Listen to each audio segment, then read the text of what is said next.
million app ideas. I'm Pietro Messineo, I'm an indie dev and I successfully exited some apps in the past. And that's why I feel comfortable today in giving you some suggestions or even some recommendations on how you can enlarge your app portfolio. So in this new format, we are going to unveil 3 app ideas every week.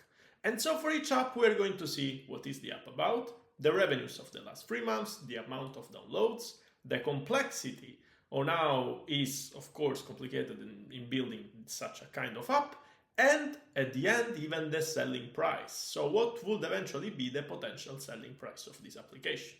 So the app that I picked today is a very, I would say, unique application. And it's basically an interactive app that enhances the spiritual growth by offering some sort of conversational scripture engagement based on ChatGPT. So it's basically a pocket Bible and you can ask some very specific questions like if you are talking with a real priest. And so I modified it a little bit and I called it not ChatGPT but ChatGPG, and G stands for God because you can basically have a conversation with God or with whoever wrote the Bible. Let's start. Can you imagine how much money this very simple app made? Can you guess so? Well, $448,000 in the last 3 months. Well, it's pretty surprising, right? And how many downloads? So it seems that people are very much interested and it got more than 500,000 downloads, roughly 612,000. And yeah, the complexity that I gave is a 3 out of 10, and we will see very soon why. How about the selling price? Well, as usual, in order to, let's say, determine the selling price, we need to consider several factors, including the revenue trends, profit margins, the user growth, market potential, and even the app sustainability.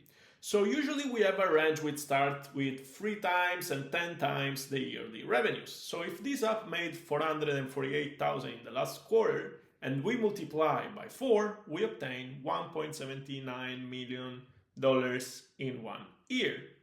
And so if we apply the basic multiplier of 3 times the yearly revenues, we get 5.3 million. Well, it seems like the slide is not updating correctly, but the amount, the evaluation is $5.3 million, the selling price. And so how can we make such an app? As I said, it's very simple because you can just use OpenAI. And which version? You can just go with ChatGPT 3.5, which is fairly cheap than GPT-4.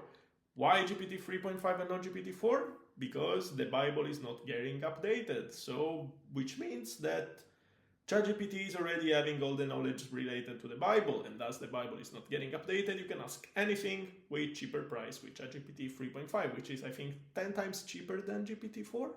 I think so.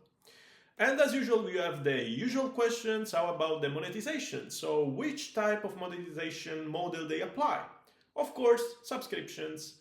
And on the right, you can actually see, over there, you can actually see all the plans that they offer. But not all of these plans are available in the application in once, but they are A/B tested. You understood correctly. So I will show you now the plans which are actually available in the applications. Once you download it, you go through the onboarding and then you want to go to see the offer or even try to purchase it in a second time, so later on.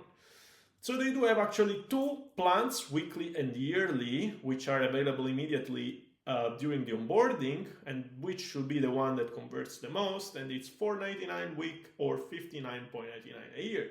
And then they even have a lifetime subscription for $89.99. But on the left side over there somewhere, you can see that there are way more plans. So they have weekly, they have even 2 yearly options. Why? Actually 3. Why? Because they actually A/B test those things until they find the correct pricing. And as usual, where do I get my downloads? Well, that's the recurring questions that you always are asking me. How can I get my first thousands of downloads once I create the app and I want to, let's say, start getting some traction? Well, you can cooperate with an influencer on Instagram, Twitter, or YouTube. You can even do some cold mailing, some blogs. You can do some ASO optimization, which basically should lead you to the top chart of your category niche. Or if you have some budget, why not to invest them in Apple search ads? So the app that I was analyzing today is called Bible Chat, the Holy Scripture. Seems like a funny words of games. And you can basically chat with the Bible because powered by ChatGPT, you can ask anything. And yeah, for example, like as you can see in the screenshot, you can even ask, I'm struggling with forgiveness. Can you make a prayer for me? And it will actually give you the prayer. So that wraps up our app idea of today. And so I hope that it that this concept spark inspiration for your upcoming app portfolio. As usual, I want to just clarify that all of the data related to revenues, downloads are coming from public tools and they may not be accurate, which means that they may not capture the full picture and that you should take them as estimates only, even though in the past few years I found out that those estimates are pretty accurate. So see you in the next video, and don't forget to subscribe to the Discord community so we can keep chatting over there. Bye bye.